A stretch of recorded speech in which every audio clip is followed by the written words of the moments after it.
I've never lived in a haunted house, but my mother did as a teen, writes Reddit.com user patented Spacehook, recounting a true event. Other houses on her street had strange things going on too. A few homes away from her lived a family. One night, the daughter went to bed with a bad headache. The next day, she was dead. She'd passed away from an aneurysm. After her funeral, the family went away to get their minds off the tragedy, and the father asked my uncle, my mom's brother, to check on their pets. My mom and dad, who were dating at the time, went with him. My mother had heard there was a grand piano, and she wanted to play it. My dad was studying to be a veterinarian.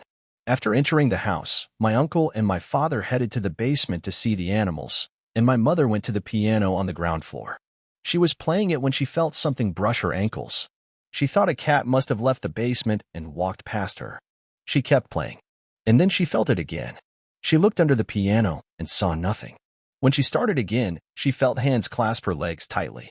She dashed to the basement door, called my uncle and father, and waited for them. Back outside, my uncle could tell my mom was rattled and asked what was wrong. She told him what had happened, and he turned white. He told her the daughter who had died used to play a game with her father. When he played the piano, she'd crawl underneath, grab his ankles, and push his feet up and down on the pedals.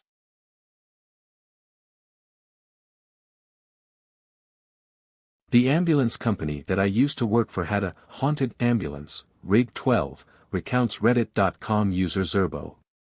A lot of EMTs had stories about it, but I never put much stock in paranormal stuff. That is, until I had my own experience with Rig 12. My partner and I were working in a rural community at 3 a.m., and it was pitch dark and completely quiet. We were both dozing. I was in the driver's seat, and she was in the passenger seat. I woke up to a muffled voice, but I thought my partner was talking. I told her I was trying to sleep and closed my eyes. I distinctly heard a male voice say, "Oh my God, am I dying?" followed by a few seconds of heavy breathing. My partner and I sat up straight and looked back into the patient compartment, where it sounded like the voice had come from. Things were quiet for a couple of seconds, then we heard the click of an oxygen bottle regulator and a hiss, as if it was leaking. I turned on the lights, and we ran out of the rig. I thought a transient might have climbed in while we were asleep, so we opened the rear doors. No one was there. I checked the oxygen bottles, neither was opened. We didn't sleep much after that.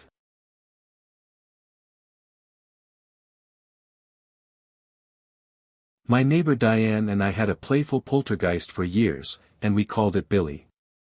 So begins Reddit.com user Abby's_alibi in their real-life ghost story. I'd come home and find something put in a weird place, milk in a cupboard, toilet paper in the fridge, laundry detergent in the bathtub. Diane once called to ask if Billy had been around, because she couldn't find a gallon of milk. We finally found it outside on her back steps. And sugar, darn sugar. Every morning, my sugar bowl was empty. When I'd had enough, I would point to Diane's home and yell, "Go see Diane." Within 5 minutes, I'd get a call from her. "Thanks a lot," she'd say. He'd gone and pulled shenanigans at her place. This occurred for the entire 2 years we lived there. No one believed us, not even our husbands. My mother thought someone was stealing from us when we were sleeping or out of the house.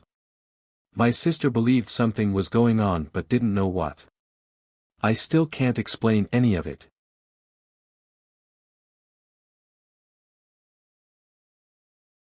A few years ago, I moved into a one-bedroom apartment in Melbourne, Australia, they went on to recall. It was my first time living on my own. The apartment block had been built in the 1930s. I'd been there for a few months when I came home from work one day and went into the bathroom. I saw something strange, a wooden board, which had covered a hole in the ceiling that led to a small attic space, lay fractured in 2 pieces on the ground. I examined the pieces. The board was an inch thick, and it would have taken Bruce Lee to break it. I thought the landlord had sent someone to work on the attic. I was frozen stiff with fear. Someone is up there for sure, I thought. I emailed pictures to the landlord, asking if anyone had been there, with an undertone of annoyance, since she hadn't warned me. Her reply read, "Please call me as soon as you are able to." I called, and she explained that her last 2 tenants had said the same thing happened. She promised to replace the board, and she did. A month later, I woke up one night around 4 a.m. My body was covered in goosebumps. It felt like someone was rubbing his or her hands on me. Everything was silent, but then I heard a dragging sound coming from above my bed. It was as if someone was pulling a sack of potatoes. I froze, convinced someone was up there. There is no way an animal could make that sound. After 5 minutes, I worked up the courage to turn on the light, armed myself with a cricket bat and walked to the bathroom. That's when I saw that the new board covering the hole was broken in 2. I felt sick. The dragging sound had stopped. But I heard something else, whispering. The sound was clear and coming from the attic. It sounded like children's voices, and I could hear one sentence repeated over and over, "It's your turn. It's your turn." I switched on every light in the apartment to make things feel normal. It was 5 a.m. and dark outside. I watched TV to try to unwind. Then a fuse blew. My pet budgie, Dexter, whom I kept in the kitchen, usually never made a sound at night, but he started squawking like he was being strangled. I'd never heard him make those sorts of noises. He was screaming. I grabbed my car keys, ran out, sat in my car and waited there until the sun came up. When I saw people walking their dogs, this comforted me enough to go back in. The front door was open, but I figured I might have forgotten to close it when I ran out. I went to the kitchen to check on Dexter, but he wasn't in his cage. I felt sick again. All my windows were closed, so I looked everywhere inside. When I walked to the bathroom, I heard splashing. Dexter was half drowned in the toilet. I took him out, washed him and dried him. I was so confused. At 8 a.m., I called the landlord and gave her a watered-down version of the night. "Oh, wow, you heard the whispering too," she said. I stayed in that apartment for another 18 months. I heard the whispering on a few occasions, and twice the board covering the hole in the ceiling moved. Although I live elsewhere now, the landlord recently called. She said that her new tenants had begged to speak with me about some of the stuff that's been going on there. Forget it, it's their problem now.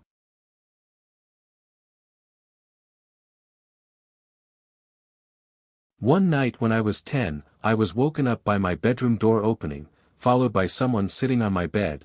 Reddit.com user Kmendo4 recalls of a childhood brush with a very persistent ghostly apparition. I felt my leg grazed and the bed sink under a person's weight.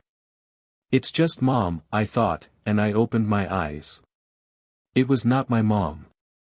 I found an eyeless boy. He had black, empty sockets, about my age, sitting at the foot of my bed. He extended his hand, and in it was a little box. I was startled but reached out. He pulled back. I reached again and said, "Give it." Then I blinked, and when I reopened my eyes, he was gone. But I could still see the imprint where he'd sat on my bed. Fast forward 5 years. My girlfriend came over to do homework. After she finished, she took a nap while she waited for her parents. When they arrived, I tried waking her up. She opened her eyes suddenly, looking up at a corner where the wall met the ceiling. She pointed there and went back to sleep. I shook her again. She came to full consciousness, and I explained what she'd done. She looked haunted. Up on the wall, I saw a little boy with no eyes. He was there, in a Spider-Man pose, staring at me. I freaked out and told her my story about the same kid.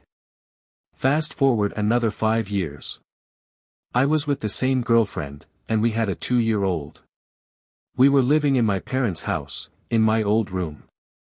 My daughter started waking up at the same time every night, and she'd talk.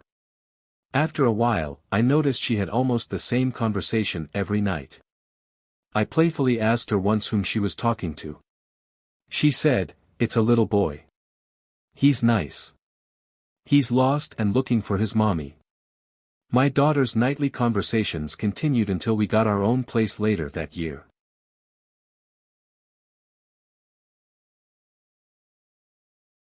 Here is a story that dates back to 1910, but almost any student at Huntingdon College in Montgomery, Alabama, should recognize it.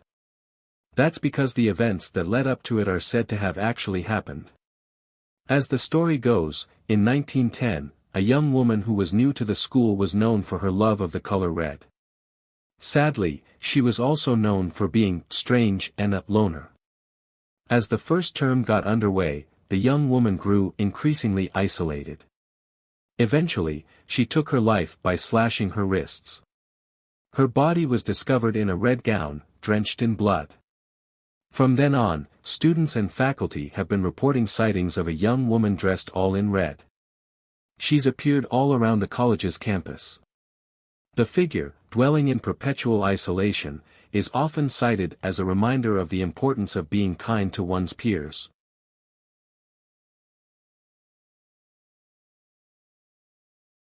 The haunting happened in 1972, at a party hosted by University of Michigan students living on Ashley Street.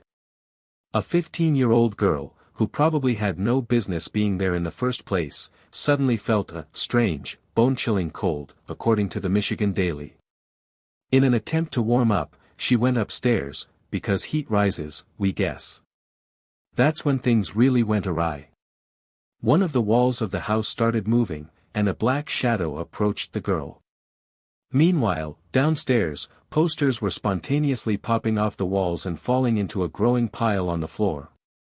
The girl wandered back downstairs, where she found herself saying these strange words: "The drugs and addiction were my fault, and I accept responsibility for that, but I was not that way deep down inside. I want to apologize to everyone involved for what I have done." What made those words even stranger was that the girl did not do drugs, let alone have an addiction. Her words didn't seem all that strange to the students who lived in the house though. Before they moved in, the house had been inhabited by a man with a very serious addiction. The reason he no longer lived there? He had died of a heroin overdose. Has the ghost of Ashley Street made any more appearances? That remains a mystery worthy of the most memorable horror stories.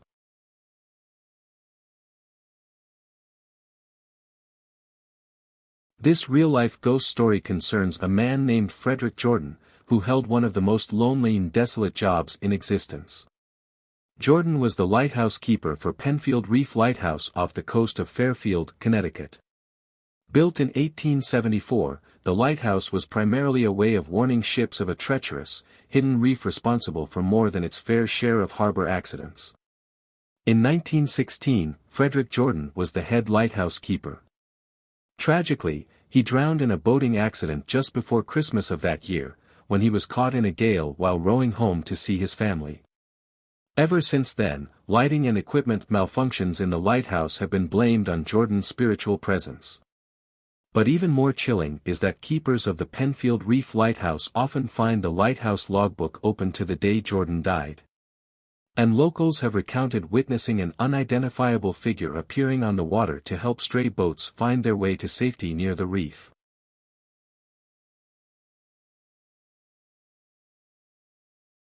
This true ghost story might strike you as more than eek, but only until you consider that we really have no idea what our four-legged friends can sense that we cannot, including the scariest of scary stories. Can dogs see ghosts?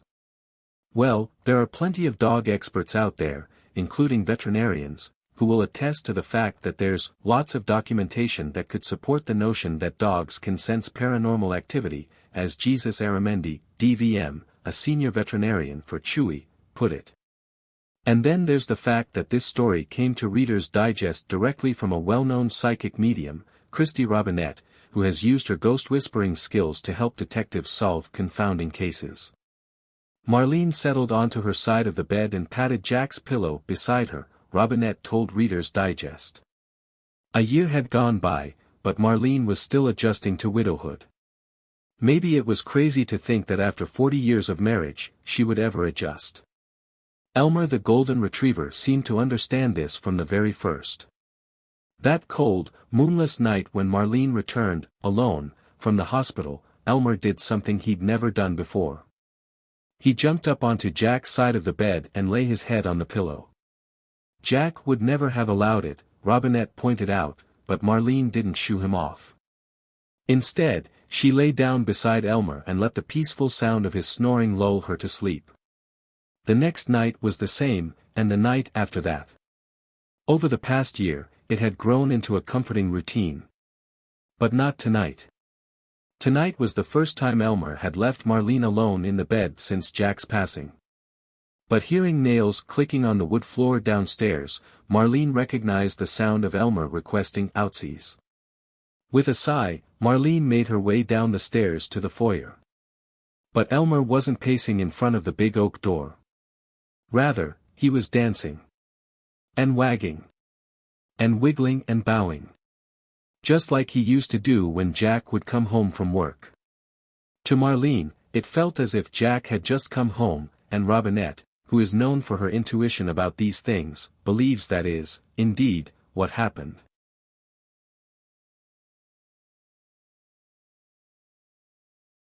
Roanoke Colony was one of the first European settlements in the United States. Located on an island off the coast of what is now the state of North Carolina, the colony was established in 1587 under the auspices of the first Queen Elizabeth. Soon after, the colony's leader, John White, returned to England, where the settlers came from. His trip was meant to be brief. He was only meant to grab supplies and return to the New World. But political upheaval, in the form of England's war with Spain, prevented White from returning until 1590. It was only 3 years, but a lot had changed when John White returned.